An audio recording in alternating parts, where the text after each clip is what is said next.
Australia's COVID restrictions on travellers from China come into force today, and overnight the World Health Organization has accused China of underrepresenting its outbreak. Live to Sky News political reporter Joel Philp. Joel, what did the World Health Organization say?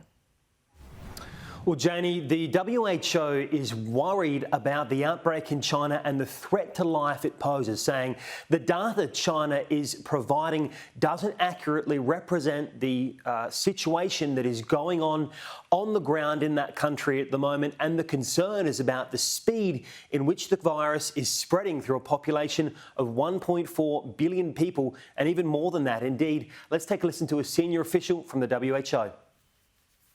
We believe that the current numbers being published from China underrepresent the true impact of the disease in terms of hospital admissions, in terms of ICU admissions, and particularly in terms of deaths.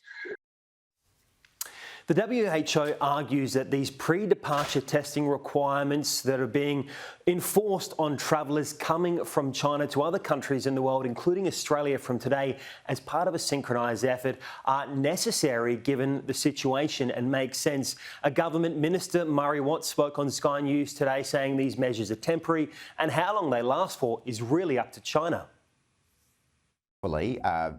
China will make a decision to become more transparent in its data sharing and provide information about genomic sequencing and other things. And that might mean that these measures may not need to continue. But we have said that we will keep this in place for the moment at least, so that we can get a better handle on what the situation is in China from people who are entering Australia.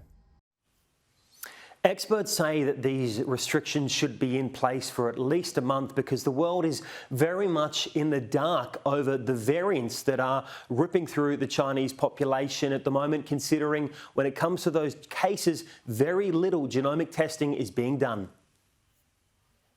Because Chinese New Year is coming, the number of infections is rising rapidly. The amount of internal and external migration is massive. So the mixing of people and the pushing of the virus to be different in order to survive may well mean that in a short space of time we'll have a new subvariant coming out of China. China has vowed to retaliate and reciprocate in this situation in what could be a little difficult period of relations between Australia and that country. But on another front, there are reports that China is planning to partially lift a 2-year ban on Australian coal imports. And obviously, that's another shift in a very difficult and complex relationship.